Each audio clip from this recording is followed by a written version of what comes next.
We are live. Okay. So hopefully everybody can hear us. I'm just going to open up my my YouTube thing just to see if I can see where I'm going live here. Because I think there's usually a chat there. And yes, YouTube. Oh, what is this telling me?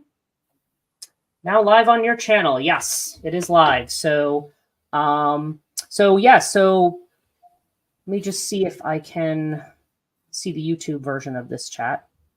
There's 2 people watching. Okay. So I'm just pulling this up. Bear with me. Yeah, good. Pat and Allie. Hey, all right. Hey guys, how you doing? They're both okay. Let me okay. I'm going to turn it off because now I'm hearing myself twice. So, okay. Woo woo. Yes, she's on here. Okay. So we're seeing everybody's chat. So, and yeah, I know more people are going to probably join us. So, yeah, welcome guys. And thank you so much for joining me. I'm Dr. Brigid Burke and this is Dr. Max Orsini. We're both here from the Max and I know each other from grad school, but we're here for the new, and Alex is on. Hey, and actually 2 of these people are students. So, yeah, this is the Institute for the Study of Feminine Myth, a name that we argued over. I can't tell you how many times, right? Didn't we have a few back and forths about that in the emails? Yeah. And so yeah, we mused over a bunch of different names because I used to have a school on Catonia called Scholars of the Borderland, and that was more pre-recorded stuff, and I was never really happy with that how it really came out, and so I decided to kind of to delve into this area. So just a little logistics before we get into our conversation. Down in the description box below on YouTube, I do have the links to the GoFundMe. So people who are interested in, who might be just interested in donating, even if they don't want to take classes, there's a link there for that. There's also the link to register for classes because we start a week from today. So it's just about here. We're pretty imminent. There's also going to be another live stream Friday, hopefully with Joanna and Kate, because we were just trying to divide it up according to who was available when. So Max and I are talking today because Max is available today, and then they'll be available hopefully Friday. So we'll probably have another talk. But I just figured this was a cool opportunity to talk about the school and also for everybody to meet. I'm on these people see me on Instagram every single day, but they haven't seen you before. So anyway, so welcome, Max. And if you could just tell everybody here just a little bit about your background, your academic background and so forth. Sure. Hi, everybody. I am, as Brigid mentioned, her grad school colleague, her faithful grad school colleague. We took a few classes together at Drew University in the Arts and Letters program, studying humanities together. My own background goes back to, I guess, this kind of academic creative journey. I guess we can put it at 1999. Don't say it too loud.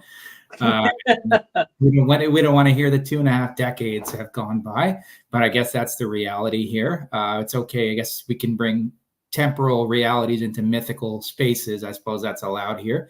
And they got my BA in English from Washington College in Maryland, and I also minored in writing and gender studies. And then I pursued a master's in English and earned that from Drew University in 2005.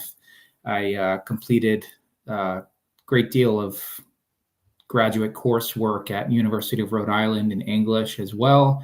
And then I ultimately earned my Doctor of Letters degree from Drew University in 2016 with a concentration in literary studies.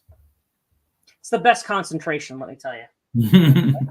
You and you both were literary studies, yeah. And actually, since we're talking about backgrounds, I know a lot of these folks sometimes know me through Patreon, or they know me through the live stream, or through different other services, mentoring things that I've done. But my own background to that point has been, I have a bachelor's from Montclair State in English and religion, actually. I did a double major. My minor was in the classics, so mainly Roman, Latin studies, that kind of stuff. And then my first master's was in library service. And it wasn't library science. None of this informatics library science crap that people do now. They're just like, they try to make it sound like it's a science. I'm like, well, I guess it kind of is, but it's like, I think we always had this discussion. I taught library school for 7 years. And there was always this discussion of whether it's a serious academic discipline or whether it's a professional degree. And I'm like, well, it depends on what you're doing with it, I guess. But anyway, I did that for a long time, and I was librarian for 27 years. And then, this is a flying here. And I also did, and then, yeah, my second master's was in religion and psychology, also through Casperson at Drew. That was when the graduate division of religion was kind of mixed up in with Casperson. Now the graduate division of religion at Drew was like its own, like, I don't know, entity, its own being. In a way, like every time you go to the major conferences, like they have their whole own section. And then I came after, and I got my second master's. You want to feel, when you were saying 99, Max, I was kind of going, oh yeah, I feel freaking old, because 99 is when I got my second master's.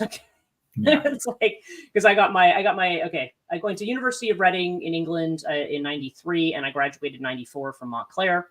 And then, and then I got my first master's in 95, my second master's in 99, and then I got my doctorate. Probably you actually were a semester or like roughly a year before me, because I remember, because I did, you defended, I think, in the spring, and I defended that following autumn in November of 2016. Yeah. So we had, Drew was a lot of fun, isn't it? I mean, you still work at Drew, right? Yeah. It's a good place, good place good forest to dwell in. Yes, it's I liked Drew a lot. I remember for years it's always had the reputation of being like a mini Princeton. You know, it was kind of at least in terms of the humanities. I mean, I don't know, all the schools, all the major universities are kind of shifting their focus, a lot of them away from that and more towards like, oh, we want to be a business school, or we want to be we're gonna do more in these other areas that they think are more return on investment, you know, like job training kind of stuff. And, and I know Drew had been moving in that direction for a little while. I kind of hope that their new presidents and so forth kind of move away from that, because the humanities are really hugely important, I think. Yeah. Okay, so just talking about the humanities for a minute, because you also have more to your background too, because you're also like a musician. You've also, done some writing and stuff. So you've got some other stuff going on too. Yeah. I mean, I think that's a good way to kind of get into this, because I guess, I remember the dean of the Casperson School when we were there used to have a mantra of doing the humanities in the world, right? And yes.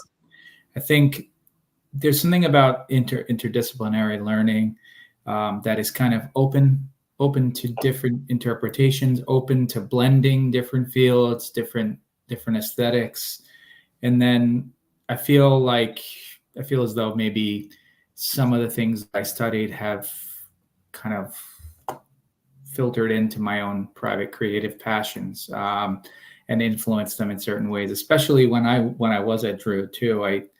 I found myself, kind of pulling on Buddhist influences into my music and thinking about ways that ideas that I was engaging through literature could, inspire songwriting, getting me to think about things. So I think, having the humanities angle is broad enough to apply to many different types of, scholarly things, or just little passion projects or artistic goals that we all have. I think it's not too narrow in that way. Yeah, exactly. And I think one of the things that concerns me today, and one of the reasons that I really wanted to do this school project and see where we go with it, is because I feel like the humanities in a lot of ways in university life gets disenfranchised. Because nowadays, because school is so expensive, it's hugely expensive to go to school now. When I think about when I was an undergraduate at Montclair, I paid $65 a credit. Okay. It was just like, and I remember when I went abroad, it was like $3,000 for the semester. And that seemed outrageous. It was like, it's just, and now school costs, I mean, between, people have like loans, and depending on where you go, you're probably looking at anywhere from $25,000 to $50,000 a year just for undergrad, in a lot of places. And it's just, and I get why people say, well, I want to come out of this with a job. I want to come out of this with, a way to pay the debt off. I want to come out of this. And so I get it, certainly. But I feel like the humanities has largely become like a box to check for a lot of people. With gen ed, and with gen ed, it's just kind of like, like I teach mythology and I teach religion at Montclair State University. And, a lot of these students, I mean, I can't tell you how many times I get, what's going to be on the test? Just tell me what's on the test. I don't need any of this other content that's associated with it. I just need to know how to pass. So now I know you've taught a few things, Max, but I know you've taught writing, and I know you've also worked with like the other DLIT students and stuff. Because I know I'd come in, I think myself and Kirk, and maybe I think it was myself, Kirk, and I think it might have been somebody else who came into one of your classes about dissertation writing and stuff with students. What's your like experience with kind of like just in terms of like how teaching writing seems to you in this kind of an environment? That's a good question. I'll answer that, and then I wanted to say something about the humanities in the box to check, and then humanism. I wanted to say something about that too. So in terms of teaching writing in this age, I mean, it depends. I mean, it depends on certainly the level. I mean, when I was working with doctoral students and master's students and kind of helping mentor them through their master's theses and dissertations, I think for the most part, a lot of the adult learners were pretty eager for the most part, and pretty happy to, for whatever godforsaken reason, listen to whatever pearls of wisdom I see to try to hurl at them about whether it ranged from the nuts and bolts of managing time in a dissertation, maybe to structural ideas that I had about how to make a scholarly work, or even to some more esoteric or fluffy things that I might have espoused. But, I think, certainly for the younger generation, it can be somewhat challenging, especially with AI right now. I mean, I was just doing a search for, I just typed in Persephone by Louise Gluck here a few minutes ago. And I was like, and AI brought up a immediate description of the poem for me, right? So it's that new feature in Google, I guess. Yeah. But, I certainly think there is a way in which writing for certain people is taking on a more utilitarian role. I mean, certainly you could render an argument that that's always been the case on some level, but I'm writing seems to me, and any creative act seems to, and perhaps this is really obvious what I'm about to say, but seems to involve patience and a loss of self. And now I think we're in a hurry, and we're too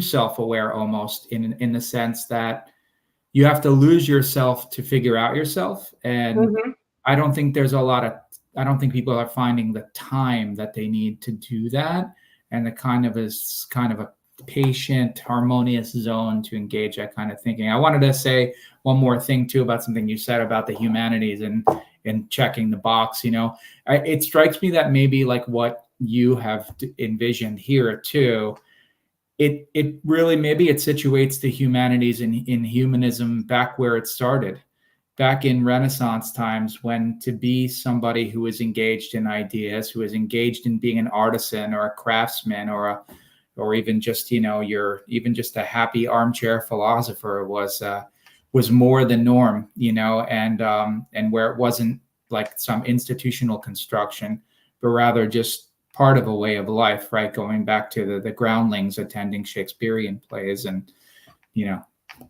so here we are. I mean, on StreamYard, right? Yard is a very, I don't know. It's not Stream Rose Garden.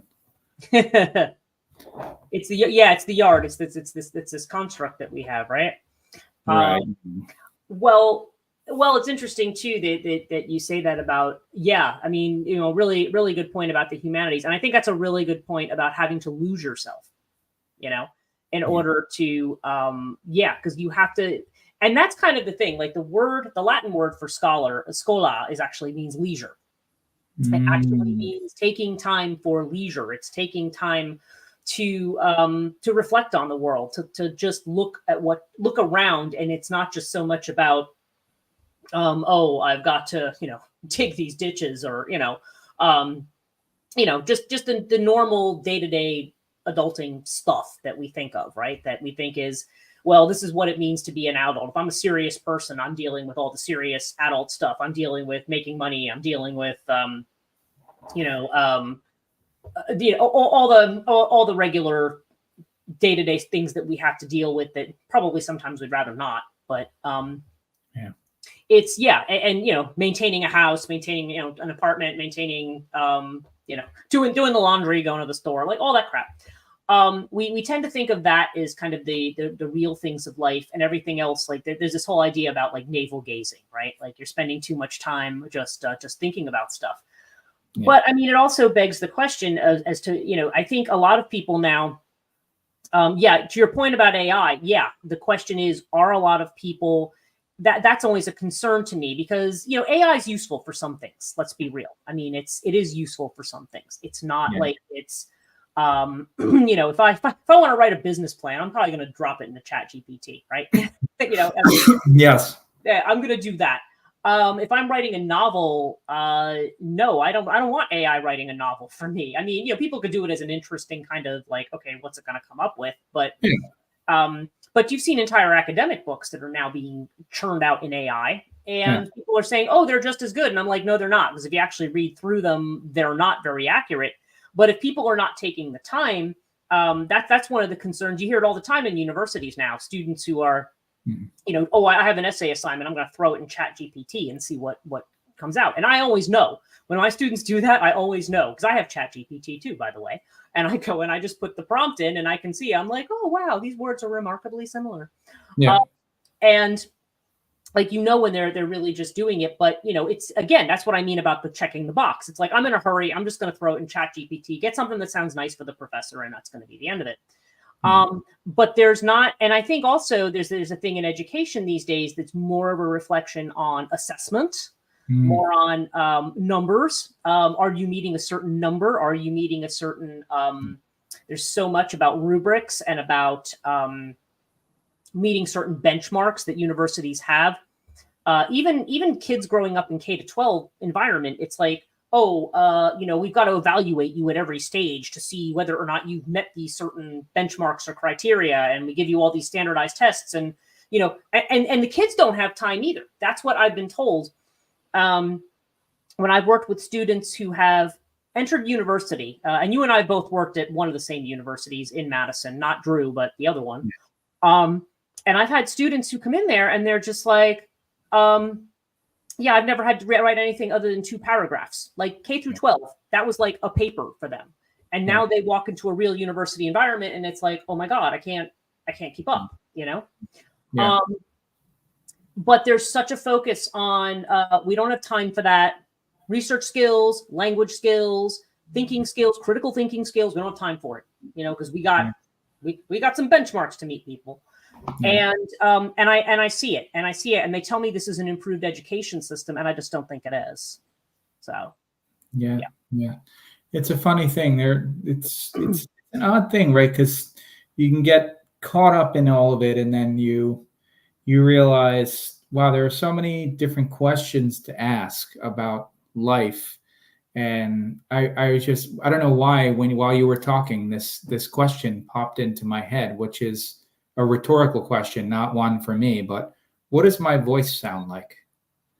And I was thinking weirdly that, well, not weirdly, that there wouldn't be space in the SAT for that question. There are so many questions that are unquantifiable, and it makes me wonder about, sort of this direction of where we're headed with writing and creativity and efficiency and these kinds of things. And I don't know, we've gotten into a time period in the last 8 years where there seems to be a lot of lot of finger pointing and looking for answers. You were talking about this in the introduction to your book, where you were talking about these kind of polarities and binaries, and how maybe you thought you were sort of talking about how these kind of did falsified class of archetypes, and sort of, and the falsified archetypes, or maybe they help explain why we're in this polarized climate we're in. But I don't know, maybe we're not asking too many interesting questions. Well, we're certainly very polarized. I mean, we live in a world that's very polarized. And I think certainly one of the reasons that I have started this school is because I want to, well, it's ambitious, isn't it? I want to tackle the polarization problem. Mm-hmm. I kind of want to, I would like to see, rather than just saying, well, we're not going to be masculine, do all this masculine stuff anymore. We're going to do all this feminine stuff, which is kind of the way people talk about it. Because I always talk about that in terms of the masculine as being a very yang energy, rational, Yes. Rational, active energy. It's about analysis, dissecting, kind of getting to the point. Things that can be very, very practical in the way that they are, in terms of like, well, what's the best result to, I don't know, to make money, or to be, to promote something, or to get the best thing. And whereas the feminine may be more passive, it may be more about, we've talked about this before, like about intuitive, about what's emotional, just as a few examples. And so, but there ends up being a split. And one is like, because a lot of times people who rely on their emotions, oh, well, you're just delusional, you're weak, you're this, you're that.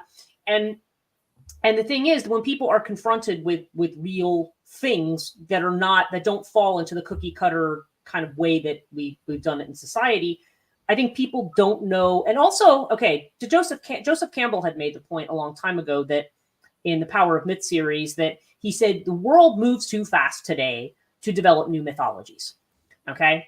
And the mythologies that we have, I mean, we don't live in a culture like with Europe, everybody was, or at least supposed to be Christian, right? And I'm not in any way suggesting we need to go back to that type of culture. But the idea is that there's not a collective mythology that everybody is kind of, at least on the surface, subscribing to. And I remember when I went to Montclair, there was a guy called Dr. William Dell. He had taught my English honors seminar. And Dell was like, he was an amazing teacher. I learned Victorian poetry from him. And he was, and you thought that sounds like it's going to be a really dull class, right? But to a lot of people, but it was dynamite. I mean, the way he talked about like Browning, and the way he talked about Tennyson. I think I was talking to you once about Tennyson, and you're like, Tennyson? What the heck are you reading Tennyson? I'm like, what's that? But I mean, he made like In Memoriam like to be such a thing that it was like, I actually ended up writing like my English honors thesis on Tennyson's poetry as like the grieving process. Yeah. Wow. Yeah. And it was like, and he was like that. He's like, this is original. I like it, and he was, but he was, I remember him saying, he said, he talked about the mythology of the West as being starting in the stream, like going out in what he called battling the Father on the darkling plain, and then eventually being sucked into oblivion, like in the ocean. Like, it was like, this was kind of his mythology of the way that the European, American, modern, what we call Western, in quotation marks, the way that goes. And this was the same year that Billy Joel's song River of Dreams came out, where he says, we all end in the ocean, we all start in the stream, he's like, and I remember him saying to me, he's like, I couldn't have planned this. This was great. It was like the way it just came out. But great. I remember him saying, and he was talking about Matthew Arnold and Matthew Arnold's essays at that time. And he was like, he's like, if you don't find your own way, if you don't make your own mythology, if you don't make your own interpretation, someone else is going to shove theirs straight down your throat. And that was the way he had put it. And that's the thing. Point. Because, and I think that all of the humanities, so like with you, like you're in the school, you're going to be teaching more from the literary standpoint, right? You're going to be teaching, I think, well, just give me I know that there's still a little bit of a work in progress, but like to teach this term, like what was kind of your thoughts about it, like what you're planning to do, what you're thinking. I'm thinking about, I want to survey a bunch of poems by women writers, predominantly of the 20th century American variety who have engaged myth, fairy tale, and the like in their works, and have used those works to explore spaces where various things can be unveiled and examined, put forth, and so forth. It's a range of things. In some cases, more transformation of the feminine occurs, but in some cases, maybe a point is made about maybe it's the suppression of the feminine or the suppression of womanhood that is maybe detrimental not only to the person writing the poem or the speaker, but to our collective sense of what it means to be human. And so I was thinking about kind of giving like a survey, whether it's kind of more literally engaging like a myth, kind of like a Daphne and Apollo, or maybe kind of like a Demeter Persephone kind of myth, or maybe like a Sexton folk tale about Snow White or something like that, to maybe maybe some more broad, maybe some more broad ideas. I was even thinking maybe a little bit of religion and lore a little bit as well, maybe bringing in a little bit of Eastern spirituality, but kind of like running a gamut of what is possible when myth, folktale, religion, lore, and so forth are brought forth by women writers, and how they use them, not just to understand themselves, heal, and so forth, but to help us understand what is possible. And with your idea for the school, how we can use that to go forward and inform our own experiences. I would like this to end up in something like on a personal level, a personal takeaway for people engaging the class in a way for people to understand themselves. Yes, absolutely. And two things. One, Allie just mentioned here, she just said, I think democracy is the new religion of the West. And hi. Oh, love my content. Oh, thank you. I appreciate that, Samuel. Thank you. Interesting idea. Yeah, it's interesting. When I was in undergraduate at Montclair, my mentor was Dr. Stephen Johnson, and he actually had written an entire book about what he had called American civil religion. So it's interesting that Steve is somebody who I'm thinking, he's retired now. I've often thought about calling him back for the next semester and being like, so you want to teach like you want to teach a section? He's probably gonna be like, no, but it's just, but I've thought about it just to her point there. Oh yeah, and the other thing is, this is Max's book. Just want to give a little plug.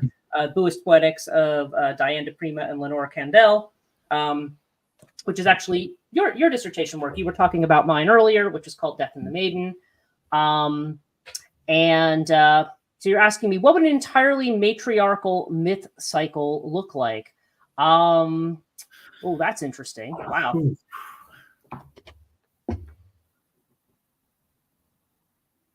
It's an interesting question. Wow. Yeah. It's very thought-provoking. Oh, man. Yeah, because we know a predominantly patriarch. Right one. Okay. Mm-hmm. But I guess. Go ahead. Mm-hmm. Well, no, I just was going to say very plainly that maybe part of what this is that we're doing is perhaps envisioning something toward that, but maybe not completely, but trying to see things from another side, and how a different myth cycle, it forms a different experience of our reality. Well, exactly. And this is Samuel in the chat, and she's saying, I have a theory to write one, the idea for many writers to work in it. Yes, exactly. And I think the other thing that I would say about a entirely matriarchal, I think of it, okay, like I remember when I was in taking my myth and psych classes in grad school, Ginny Phelan, you know her, Max. And she's the one who, she was my dissertation director. And she had said, and Delavi, oh, hello. It's good to see you. I was just thinking about, one of the things we had talked about is the feminine in myth, or the idea of, okay, one of the central myths that we seem to talk about in psychological development is the hero myth, right? the myth of the hero, the myth of, and the way that generally works is like, okay, there's like this pastoral setting that the hero's born in, or taken away to, like in the case of Zeus, like he's like, oh, they live in a cave, or they live in this, this pleasant little place. Then they reach a point where there's a crisis and they're sent out on some kind of a quest. And that's exactly where you were going with this. Okay. Yeah. And then when they go out on that quest, then it's like, then they've got to fight their battles. And then they have some kind of fight with some feminine, like some monster. Okay. And usually often, like I'm thinking of Perseus, like, yeah, he ends up being raised by shepherds, and then he gets sent out by Polydictes to go get the head of Medusa. And then he's gets the head of Medusa. And then so the idea is that something is then brought back. Like there's some kind of a treasure that's hard to attain that's brought back. Mm-hmm. Like this is the hero cycle. And what I've often said, just like I've often said about the myth of matriarchy, is that it's part of this cycle of what we think of as our psychological development. Okay. We start from the mother, object relations theory. We start from the mother. We eventually grow into being individuals. We may fight our way to being individuals, and then we go out and we become our own people. Like we might get married and start our own families, which, I haven't chosen to do that, but it's, or we have something else to contribute to the world. Doesn't have to be that. But in any case, you become an adult, and then you become, you kind of take the place, and there's kind of this change. But the thing is, a lot of these myths are very, very masculine in nature. And I remember Ginny saying to us, she was just like, the feminine hero journey, but also the shadow aspects of feminine as expressed in antagonistic forces. Yeah. And that's one of the things we look at. That's one of the things I look at in the podcast. And it's also something that I'm looking at. But she had talked about the idea of weaving as part of the feminine mythology. At least that was a starting point. Like she was talking about Athena and the idea of the weaver. Like she said, really, it's more the idea of life is a bunch of disparate threads that we actually are trying to find a way to figure out how they fit together. Like that was Ginny's kind of starting point for talking about the feminine hero myth or the heroine myth. Now, some people point to Eros and Psyche as the feminine hero myth, but and maybe with regard to thinking about love and the way that love affects the soul and things like that. But I don't know that I don't know. I feel like there's it could be an aspect of it, but I don't know that that's entirely it. So anyway, interesting. We get to work philosophy from lover of wisdom, and wisdom we cannot is a feminine name. Wisdom, like Sophia, right? It's Sophia is the divine wisdom, certainly, and has that. So interesting. We are trying to, and that's certainly one thing we're looking to do in this school is we're certainly looking to try to, we're trying to examine perspectives that already exist. Because like I said, I'm talking with Max today. We're talking about the literary part of it. We're also going to have Joanna and Kate, probably both of them on Friday. I have to nail all that down. But we're all kind of coming at it from our own places. And Joanna from Slavic mythology, because she's from Poland. And Kate is an expert in the Santa Muerte, and she's also expert in Mexican and Aztec, Mesoamerican kind of myths. And that. So well, if you come up with notes, you are welcome to join us because, like I said, it would be interesting. Or this might be something you're doing on your own, but that would be cool. I'm just reading the chat here. Because that would be one of the interesting things that would be interesting to talk about. Okay, so I'm just looking at the kind of notes that I have here on this. If I had other things I'd want to talk about here, it's I guess one of the other things I had wanted to mention with this, and of course, people in the chat, if you have questions about the school itself and about what we're doing, definitely feel free to chime in because we're here to answer any questions too. I know one thing that kind of got a lot of people was kind of like the idea of the project. And because some people are saying, or people think they have to be academics to be in this milieu, and they don't have to be. I don't care whether anybody's had a degree. There's no application process like, to come to the school. It just has to be an interest in working with these ideas. And as I've mentioned, there's some people who say, well, I can't commit to a whole semester, but, I just want to audit some classes. you can do that. You can just say, oh, I just want to take Max's class, or somebody wants to take my class. My class is going to be on Hecate and Persephone in particular, and feminine life cycle initiation. That's lucky. No degrees over here. Yeah. Well, that's what I said. I mean, there's a lot of, not everybody has a degree. And I can't tell you how many people I've known, like the people over at Metapsychosis Journal who I worked with. I mean, Marco, who is the head of that journal, he's completely self-taught. He's completely self-taught, and he's brilliant. Love my series on Hecate. Oh, thank you. Actually, I'm remastering it, and I'm going to be putting that out very soon, because people complained about the vocal tics that one. Actually, I complained about the vocal tics I had in that one too. But yeah, so that one will be coming out again soon. Yeah, I think it's like we need to look at it, and I think the reason that I want all academics who are teaching is because I want we have some experience in framing this kind of stuff.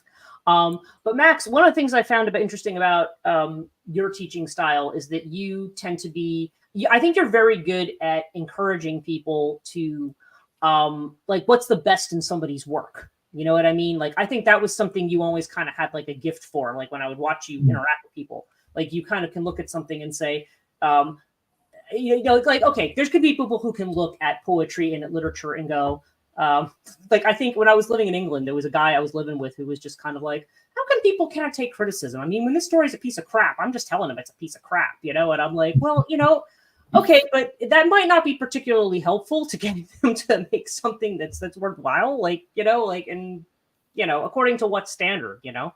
No. What are your, what is your thought about teaching writing? Like, do you have a particular, like when it comes to poetry and stuff, like what's kind of your philosophy on that? That's a great question. Yeah, well, I think, you know, I don't know. I guess, yes. I guess to start off, when you never know what anybody is capable of, which, boy, if we stop having that as our beginning point, well, maybe we have stopped having that as our beginning point, which is potentially why we have societal issues. But if we stop thinking about you know what? Let me retract and start again. Poetry is a potentiality, actually. Poetry. I mean, the older critics, you know, who are probably all out of fashion now, they always used to use the phrase creative potential, right? And I still like that phrase, even though it's kind of antiquated. Because really, I mean, any writer, any person who comes into class, it's just joining a class to realize, to try and realize, or have an encounter with your own creative potential. I mean, why would anyone sign up for anything? Why would anyone join a school through, you know, an out of university school? Why would you join a university?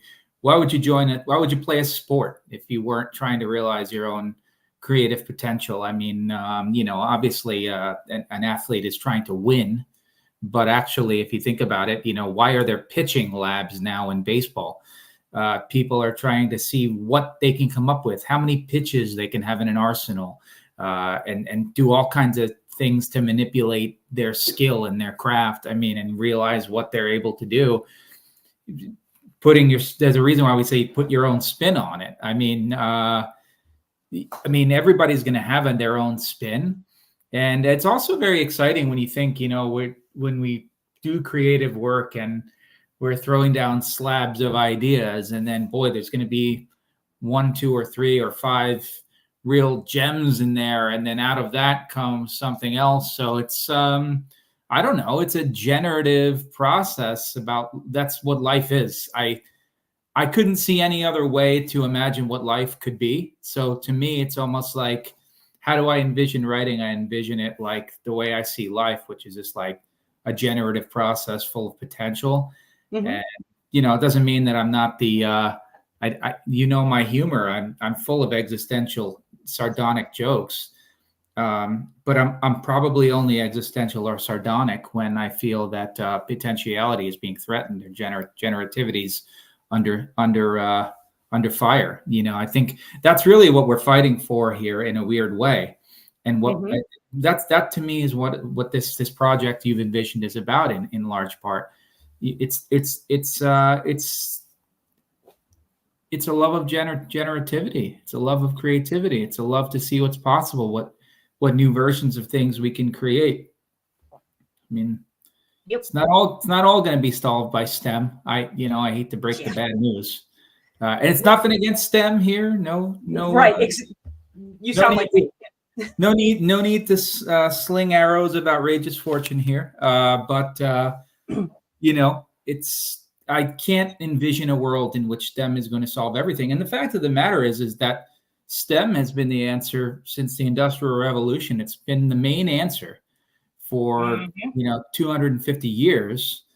And I'm just wondering how that's worked out for us.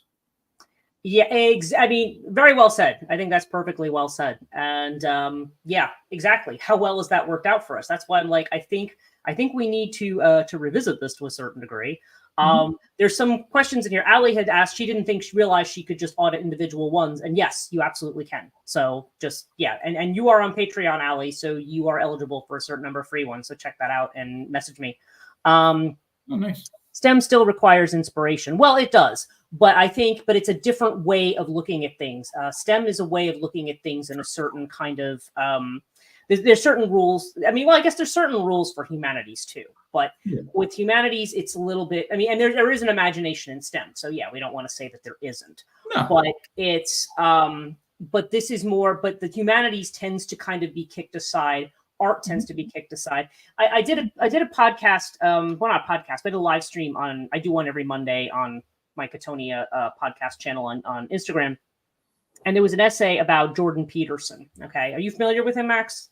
Yes. Yeah. Okay.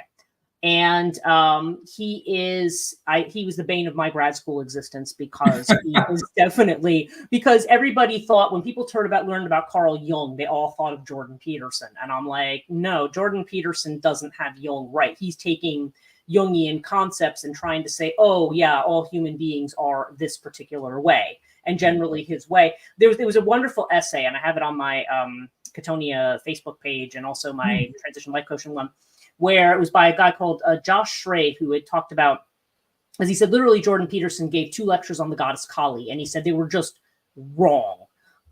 They were just plain wrong, like factually wrong. Starting with referring to her as Kali. And it's just like, Kali, isn't that how they say California for short? I mean, it's like, yeah, he just, but he was basically just talking about how there's this kind of, I mean, that was literally the kind of matrix that he was operating in. Was this kind of, oh, okay, well, all of us, really the only thing that human life is about is like this hierarchical thing where we're all trying to fight to get to the top and make the most money and be the most successful in that milieu. And women should really focus on making the babies and stuff like that. Like he kind of gets into that kind of a mode. And I'm like, that literally is not where we're not the kind of space that we're in culturally and everything else. That is not a sustainable model. It's not a thing. It's not what anybody wants anymore. And it's not something that we all feel we have to aspire to. This is why I'm kind of anti-matriarchy too, because I feel like, no, I kind of agree. Cynthia Eller and I don't agree on everything, but one of the things I do agree with her on is, you can get into a mindset where you say, oh, well, if everything started from the mother, then you as a woman, your destiny, of course, is to be a mother. You know what I mean? And that's not what we mean when you're talking about generative, Max. Generative isn't just about that. Somebody posted something today I saw too about mitzvah. Like if people were in Judaism, they said, well, mitzvah or be fruitful and multiply doesn't necessarily mean having a family. It doesn't have to be about that. We all create different things. And getting into Jung before you heard of Peterson, that's good, probably. Because he ended up kind of having this view of Jung where I had a lot of people telling me, well, no, Jung's a misogynist, he's a racist, he's a fascist. And I'm like, no, he's not, but that was kind of the impression that people ended up having. And so I don't know. I just feel that, but his whole view of the feminine is like, well, Kali is a threat, and that's the threat. She's the sum total of all our fears and what we have to avoid. And I'm like, no, that's not what she's about at all. There's still millions of people who worship her. And she is literally like the mother who cuts the head off and brings the clarity, But again, and then there's the myths as that need to be reworked and the myths that just need to be understood from where they're at to begin with, which is, I think, what I tried to do on the Cattonia podcast. But,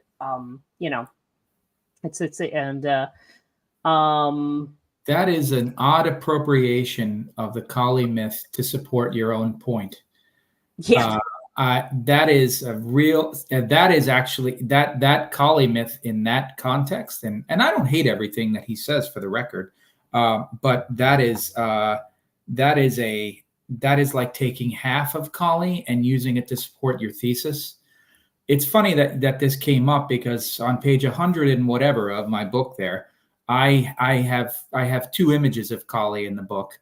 And I have a poem, and I discuss a poem at length by Lenore Kandel, in which it's an invocation or a prayer to Kali, in which it talks about the Beat Generation and some of her brethren, and addresses, and some themes related in there. Yeah, exactly. And I went on at length about, there's a creative element to Kali and a generative element to Kali. And I think, yes, there is that dark edge to it and that dark side to things, but there's a generativity that comes with cutting through illusion that brings clarity through darkness.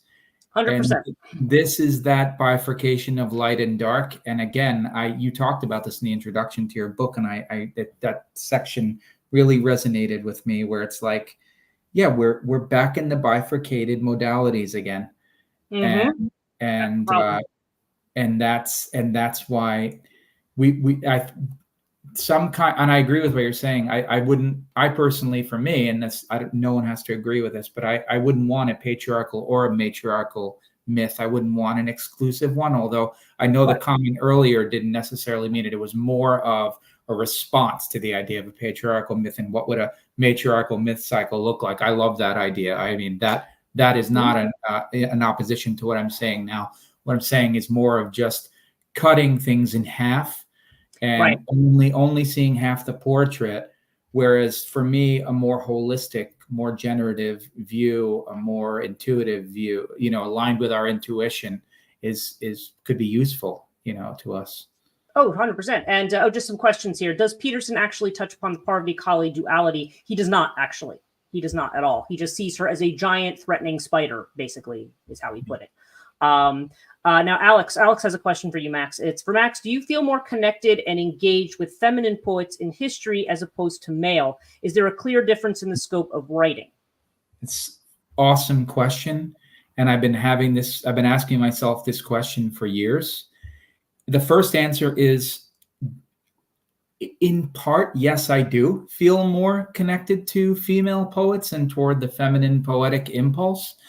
Not completely, but I have noticed that I was actually pulling out all my books today because I was starting to go look through and leaf through all the poems that I wanted to, incorporate. That you want to talk about, yes. Mm-hmm. Yeah, and looking through and seeing what's relevant. And I've tried to ask myself why that is. Like, it's funny because something like with singers, right, with like folk singers, I would tend to lean toward having more male inspirations. But then I asked myself, why are so many female poets my inspirations on the poetry side? It's something that I'm thinking about, and I wonder if on some subconscious level, my agreement to do this lecture is an attempt to figure this out. And why that is. But I think there is such a wonderful gamut in female poetics. I think I was saying this to you, Brigid, of the gamut of emotional experience and intuitive experience is somewhat vaster in some ways. It's not hard fixed rule, but from healing to bitterness to understanding to loss to resilience, and you run this gamut that somehow seems to speak to the total experience of what it means to be human. Mm-hmm. That I somehow feel maybe more spoken to on some level in feminine, in female. I shouldn't say the feminine, but in female writers. Right. There's something that's expressed there that may not. It's not impossible for that to come through in male writers. But No, absolutely not. there is kind of a difference there of experience. Somebody mentioned Sylvia Plath, and I'm like, yeah, and we had a lot of discussions with her about her in Peggy Samuel's class. And I remember we had Shirley with us. Shirley was not Sylvia Plath. I remember that. Yes. She was just kind of like, oh, I don't know, I think it's too negative, but But I love Sylvia Plath too. I was actually in England back in December, January, and I was staying in Primrose Hill. Actually, stayed 2 blocks from where she had stayed, where she lived, and then also where she died. But a lot of the confessionals, all the 20th century poets, there's something very unique about them. I don't know. I often find that certain poems, like Elizabeth Bishop is one of my favorites. I love her. To me, it's like I hear this poem and it just literally like does something to like my whole body. It's like my whole being. When I listen to to me, there was somebody who had said once, I think it was one of those Humans of New York things, where there was a woman who's a PhD student at NYU, and she had said, somebody asked her what makes a good poem, and she said, well, a good poem is when you're a different person after you finish listening to it. This is it's interesting. But that's the way I feel about a lot of her poetry. And I know you're looking at, we were talking initially, like I think Anne Sexton was one of the first ones we talked about with her transformations, her Snow White thing. If we're getting into dark feminine subjects, there's so much there. And Plath certainly has a whole lot. Somebody was mentioning Mary Shelley's Frankenstein, the first modern science fiction. Yeah, actually, that was just something I just saw discussed today, is the fact that, there's a lot of things that kick off with women, a lot of creative things. And there's a lot of feminine voices. But it's funny, you think about things like, you think about somebody like George Eliot, who had to be George Eliot, even though she was a woman, because nobody was going to take her seriously as a writer because she was female. You know what I mean? The literature has a very interesting kinds of a structure. And when it comes to poetics and things, I don't know. Poetry, I feel like, is something that operates more in the realm of image. It's like you're using words to make image.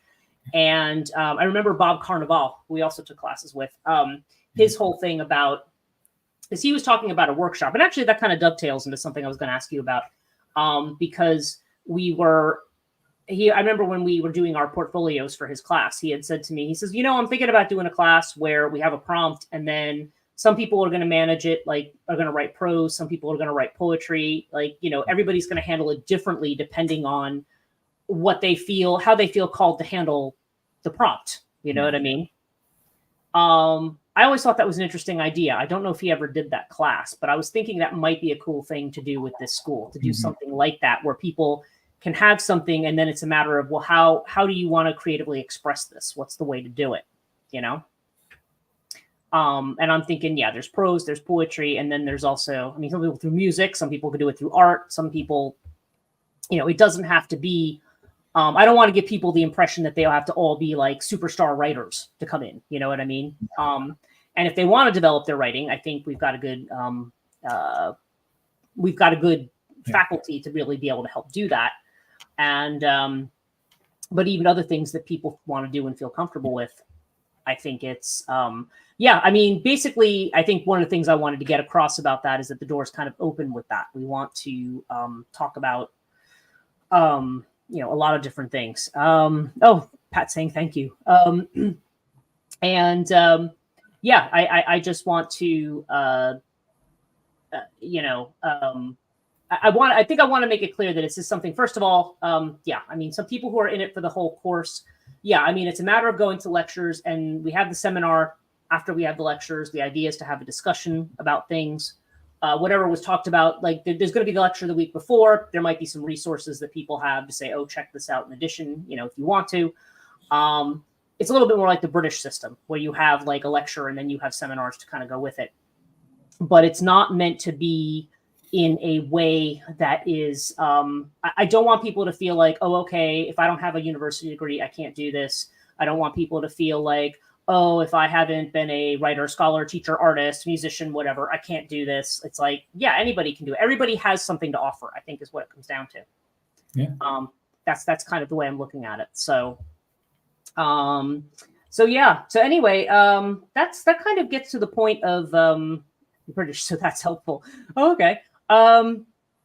So yeah, so I don't know. Is there anything else we want to cover here? Any other questions people have about the school? Because like I said, for people who join later, I do have in the YouTube links. I mean, people who want to register, the registration links are there. People who just want to know more about the school, the website's there. And also there's a GoFundMe link if people don't necessarily want to join right now, but they're like, yeah, just kind of want to support the project. All of that's there. As someone who's been in and out of higher ed for years, studying humanities never felt obtainable, so I'm looking forward to this. Yes, and Pat had made a comment like that about that earlier, because she's also on this. Having a nose at my website. Oh, good. Yeah, check it out. Because this is just, I don't know. There's a lot of, I think people are ready for kind of like a new approach or a new way to think about things. And I think that's kind of what we're aiming for here. And I just feel like, I don't know. I just feel from a faculty perspective that it's something where we need to be open. This is not one of those things where, you didn't write that in MLA 9 format perfectly. So, we're going to ding you for that. I feel like it's just an opportunity. I feel it's an opportunity for faculty too, to do something. Because, we think about it. How many conversations do we have about teaching? And I have so many people who I talk to about teaching who just get so frustrated and discouraged with the structures that they just have in the university setting and the way that works. And yeah, so says, may the light of success and understanding attend your sleeping and waking. Thank you. That's very kind of you. Yes, yeah, I think it's a good idea. And I think for people who are interested, this is going to be a, this, I think this has a lot of potential, but like I said, we're just starting right now. So we're just going to have to see where it goes. So, yeah. So any other thoughts, Max, on the whole thing? No, I think my final thought is that, I welcome the opportunity to, from my angle, not to know everything about what I know, and to use the space of this lecture also to figure out what it is I want to know and what I could learn from other people. That's great. Yeah, exactly. And I think that's a great way to go into it because we're coming from a certain academic background perspective that we have. But you don't want to limit your experience. Yeah, because that's a problem I think people have with academia is they come in and they think, oh, I know everything. And it's like, well, no, I don't. I've had people who will say that to me. Oh, well, since you know everything about this, I'm like, no, I don't. I don't. We don't know everything. We know a lot of stuff. For every book I've read, there's 10 I haven't. I mean, it's always that way. It's always the way it is. And that's the whole idea is that we want people to come in with different ideas. Maybe there's a different way to think about it. It's not like we have to just rehash the same old, stuff. There's other ways to look at it. Yeah. So anyway, so thanks very much. Okay, let's just see what the last of our comments are here. I think it's a really good idea. Academia should be an intellectual playground full of philosophical jazz. Yeah, it kind of, am I going to go back to the Alan Wattsism where he's just kind of like, it's not so much about, the best dancers and the best musicians aren't the ones who get to the end the fastest. Like they're the ones who kind of just take their time through it. So, yeah. Oh, you're welcome, Alex. Yeah. Alex is saying thank you to both. So, thank you. Yeah, it's interesting. So anyway, yeah. So like I said, thank you guys all so much for joining us. Thank you, Max, for popping in. I know you've got like long days and then it's like you're doing this in the evening. So it's kind of, thank you. Can't wait. Oh, you're welcome, Pat. Yeah. Can't wait to have you in the school. That'll be really awesome. And yeah, anybody else who wants to join in, like I said, we've got all the links below and yeah, anybody can email me with questions. Right now I've just got everything going through the Katonia thing. I haven't put up a new Instagram feed and I haven't put up a new email because I don't want like a 10th email and a 4th Instagram account. So it's like, I'm just like trying to keep everything through Katonia, but I may have to do that. Oh, you're welcome. Best of luck. Hope it's a rousing success. Thank you very much. And thank you, Allie. And yeah, hope to see some more of you joining us because starting next week. So yeah. So, okay. So with that, I'm going to say good night, everybody. And yeah, and I'll probably end the stream. And if Max, if you could just stay on me for a second. we will hopefully see all of you. Well, I know we'll definitely go see some of you at the school, and hopefully we'll see more of you. So, so take care.